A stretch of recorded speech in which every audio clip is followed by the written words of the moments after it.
I could see the top of Grandpa's head, and staring at his gray hair, I noticed a little circle about a dime or penny size forming in the center. I didn't notice that before. Now noticing it was a bald spot slowly forming. Someone walked in and spoke to Mom for a while and walked over to me and asked, "How are you? You doing all right?" I told him I was, which was a lie, feeling like I was about to cry on the spot.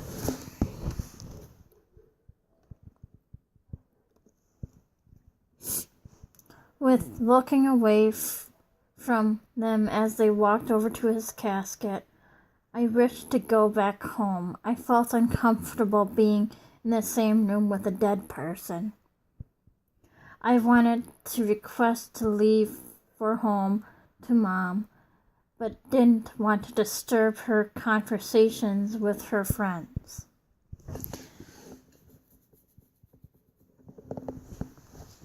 Just before leaving the funeral home on this day, I spoke to Melanie on the phone saying I wasn't comfortable seeing him in his casket. "You have to go to say your goodbyes," is what she said. So this is why I had gone along with my family and why I was stuck there. I got out of my seat, walked out of the hall, walking down to the end to find a water fountain, and took a few drinks. Since I just got here, I thought to myself I should stay a little while until I asked Mom to take me back home. Entering back into the room with Grandpa's casket, and I found other people surrounding a small table that was next to more cushioned chairs. They were flipping through a book that sat on a small table. After some of the people walked away from the table, I walked up to it.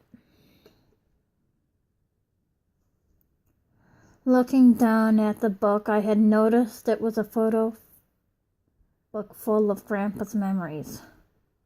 One picture of him holding Ben, his brown tabby kitty, smiling in the picture. Flipping through the pages to the beginning, I found one picture of a guy that had dark hair with matching dark framed glasses. This must be him, I thought to myself. He must have been in his teen years because he was standing next to a car.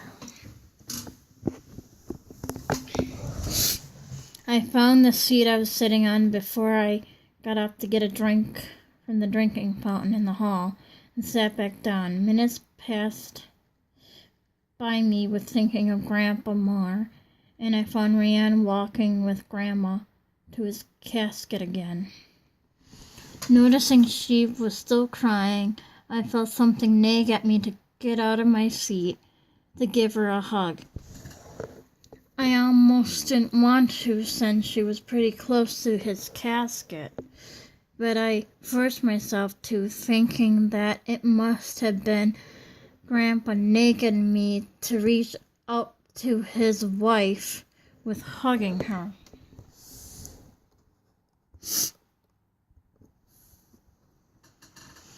Walking over to her, keeping my eyes off the casket, I gave her a hug that lasted for about 10 seconds. "Thank you, Nora," she whispered to me. "I feel better now." And she walked off with Rhiannon somewhere else in the room. This is when I had dared myself to peek into Grandpa's casket. I didn't want to be a chicken forever. If everyone else could look into his coffin, so could I. Once looking down into the casket, I noticed an American flag hanging in the inside cover of his casket. Beside his body was a golf tee with 2 golf balls. Next, which I dreaded doing the most, I forced myself to look at Grandpa. Just like Tim had said earlier, he looked like he was peacefully sleeping, and whoever wanted to dress him up had decided that he needed his glasses. White kind, I think I now recall, not the dark ones in the picture I have seen. Moving my eyes down to his hands, folded onto his chest, I stared at the blood vein poking up to his skin surface. What would happen? I had wondered to myself if the vein would pop.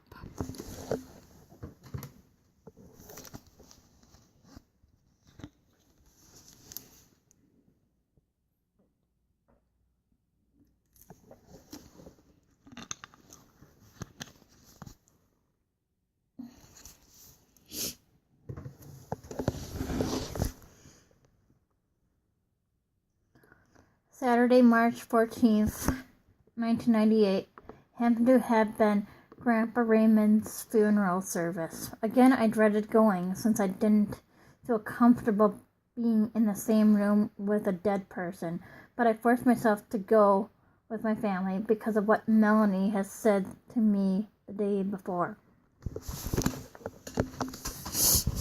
Once I entered the funeral home, I hung my jacket on a hanger in the hallway again and walked into the room with Grandpa's casket.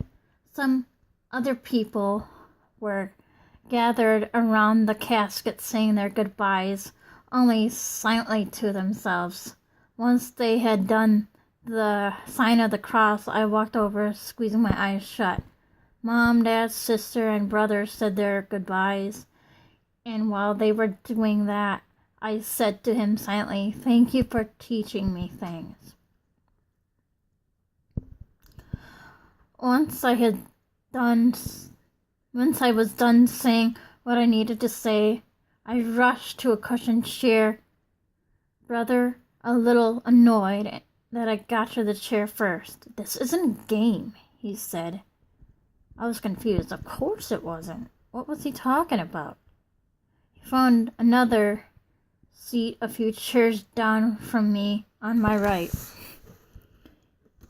Yes, these chairs were facing the front of the casket, and so we watched others say their goodbyes. They walk off, and once the casket was alone by itself, it stayed open for 5 minutes until the minister walked into the room. A few chairs behind us, I heard Grandma sobbing loudly. She sounded also scared. "Do they have to close the casket?" I heard her ask someone. Sure enough, I found 2 of the funeral home people in their black suits pulled a blue dark curtain down, and a minute later the curtain pulled back up, showing the closed casket and the American flag on top of the brown casket. Grandma sobbed even harder at this sight. The service began with the minister talking. Again, I don't recall everything that was said, because in my journal it doesn't say anything. All I had written was, the minister talked nice things about Grandpa.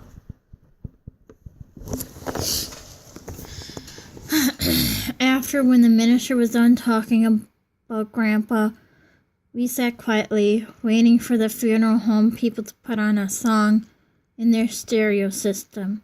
I happened to have recognized it because I heard it before in movies I had watched in my childhood. What a Wonderful World by Louis Armstrong. Looking over to the minister, I noticed he was smiling, listening to it with his eyes closed. After when the funeral service ended, we went to a restaurant. I forget the name of the restaurant since, again, I didn't write the name of it in the journal. The moment I am now writing this, I remember someone in my family, I can't remember who it was, told me that Grandpa came to that restaurant all the time after he was done with his golfing. We ate in the restaurant, but I don't recall what we ate. My guess is chicken with mashed potatoes and vegetables. That was mostly brunch for me because it was my first meal of the day. While leaving the restaurant, Mom announced that someone wanted to take a picture outside, so we went out there and had our picture taken. It looked like it just rained, and the snow was still on the ground. On the way back into town, Mom was talking about going over to Grandma's house.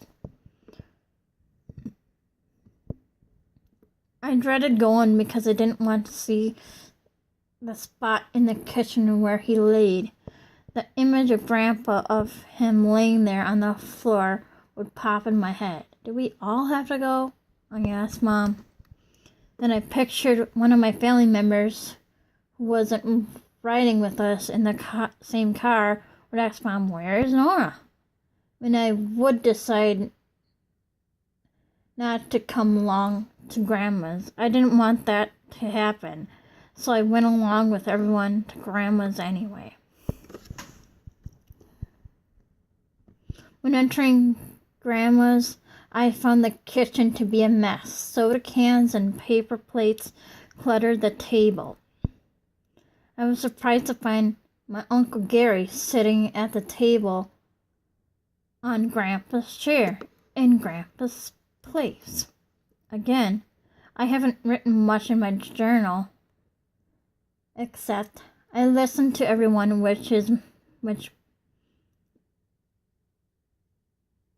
mean Aunt Cindy did the talking and everyone at Grandma's did the listening. Tim. What? I listened to everyone talk about Tim. I talked to Gary about Grandpa, and surprised to learn that he thought the same as I do. Grandma kept giving me bad looks as I talked with Uncle Gary. To this day, I don't understand what her problem was. Was she jealous I was talking to her son? I was enjoying our chat together because I began to know him more. Later on that night, Brother had his play going on at the community college. Again, I don't recall what the play was called. I sat with Uncle Gary during the play and talked with him while waiting for the play to begin. After the play, we went out to eat. While eating at the restaurant, Grandma said to Dad that I was being naughty during the play. Again, don't understand what her problem was. Was she jealous that I was giving Uncle Gary more attention than her? How was talking to him being naughty? For an entire month of April, Mom had help from Dad and whoever else who wanted to help clean out Grandma and Grandpa's house. Someone in my family even had to hire somebody to remodel everything, like the kitchen and the living room. So, by the week of April 19th, 1998, the kitchen was already remodeled. I was helping out on that day, Sunday, April 19th, 1998, clean out the last of the stuff Grandpa had in the dining room. By the time we were finished sitting in the back seat of the car while Mom drove me home, I had flashes come back to me from the nightmare I had on the night Grandpa died. I gasped, realizing what I had just remembered. Could it be? Did I dream of his last thoughts and how he died? That's what I was asking myself. Mom, looking up at the rearview mirror at me, asked if there was something wrong. Mom, did Grandpa's old kitchen floor have a swirl designs on it? And was the floor blue? Yeah, Mom was thinking to herself. You could say. Surprised by my own discovery from that day, I became obsessed during the rest of the months, trying to remember back to that nightmare, trying to remember every detail of it. I would even write about it on notebook paper, on word processor, and even in my journals every so often. There was a point in time back in 1998, I was feeling pretty sad with missing Grandpa Ray. I looked through the family photo book, finding a picture of me as a little girl, about the age of 3, I think. In that image of my young self being lifted to blow out the birthday candles with someone's help struck a nerve. I couldn't believe what I was seeing. That little girl wasn't just familiar to me because it was me, but because of the fact that was the little girl in the nightmare running up to me for a hug. From out of everyone he could think of last, it was me he thought of. Me and my hugs. This brought tears to my eyes. He loved me so much to think of me and have that memory of me. He left Earth with thinking of me. Flipping through the book, I found the picture where I had played with his hair when he was over at my house years ago, where I once lived in as a child. It was the picture where I had told myself playing with his hair is like playing with the troll dolls. He was laughing in that picture, and I was sitting next to him on the couch smiling, holding back my laughter. Staring at the picture closely at his face, I could almost hear his laughter echoing off from the inside of the picture. Yes, it's a picture, and it's not possible to happen, but having to hear his laughter for years and years made it seem possible. I started to cry, and my crying went into weeping followed by sobbing. Grandpa, I just miss you so much. I cried a few more minutes until some liquid dropped on the photo book. Sniffling, I looked down at it, realizing it wasn't a tear, it was nose crud. Grabbing a Kleenex from my bed, I wiped it off and blew my nose.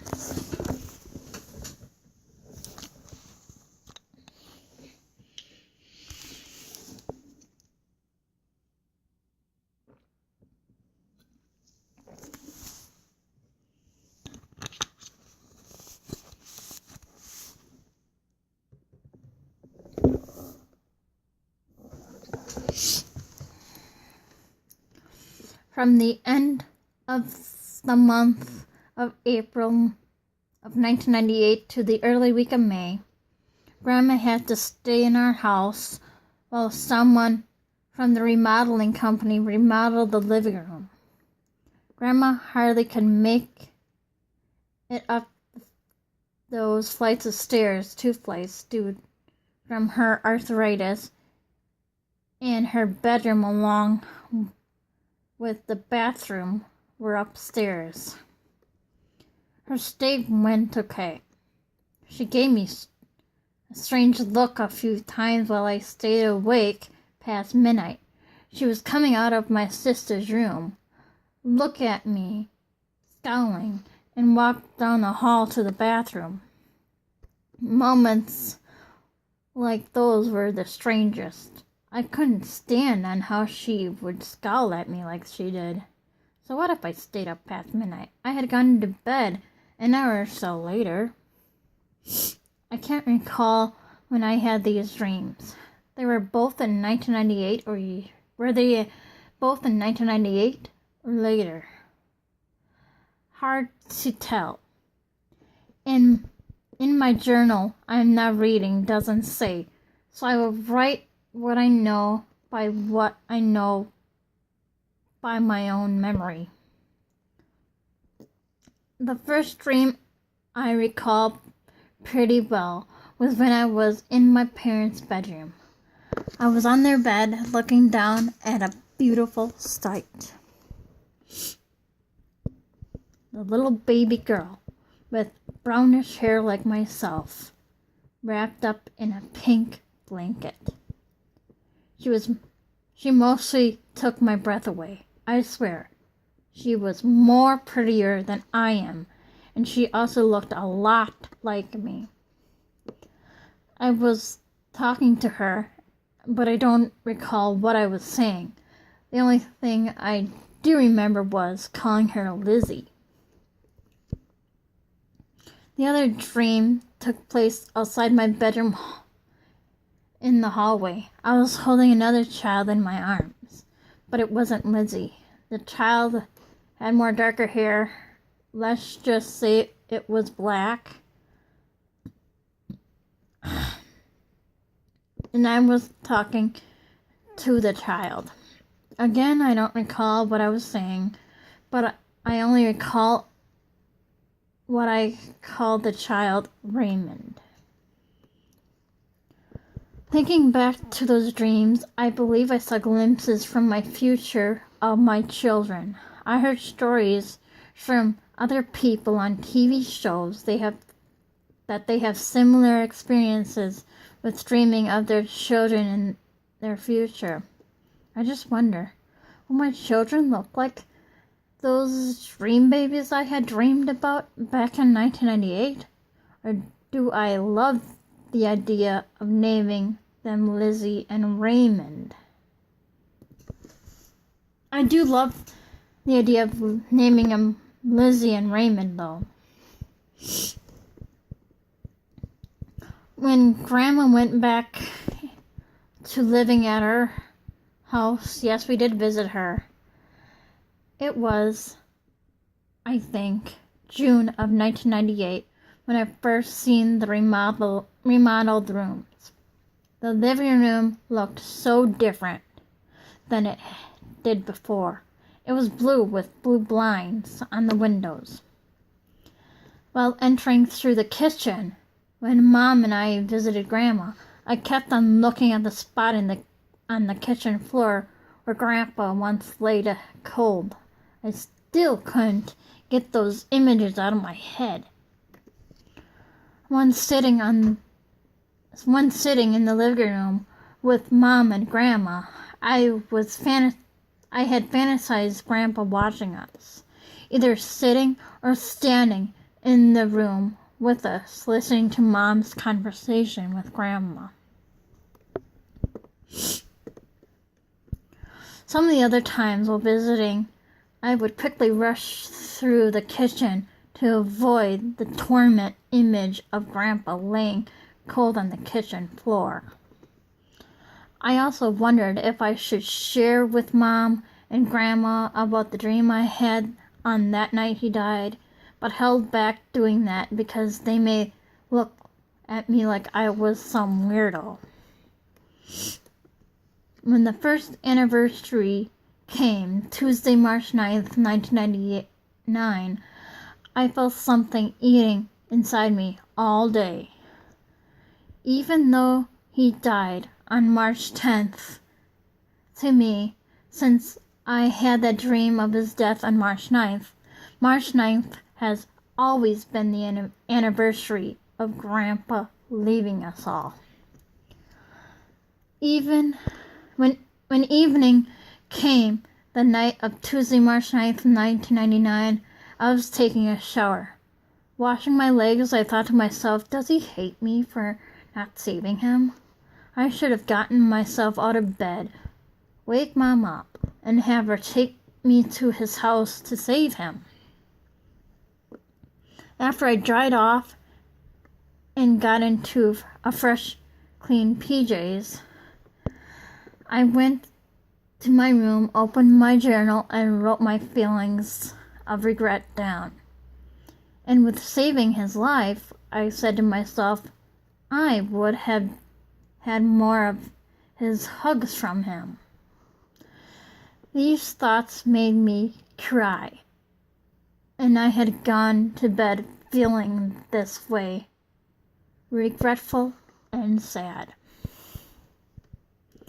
The morning of Wednesday, March 10th, 1999, he was in my dream, just like that, poof, alive and well.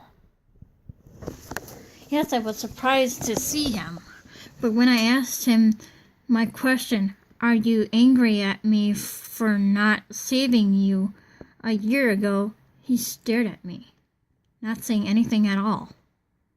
I can't really describe the stare he gave me. It was just like he kept thinking. He was just like thinking. Reaching out to hug him, he walked away from me, walking around the corner beside his house. Running to catch up to him, I found him no longer in my sights. Where did he go? I asked myself loudly. Waking up, I found my bedroom still dark. Looking at my desk towards my alarm clock, I found that it read 3:03 a.m. I closed my eyes and went back to sleep.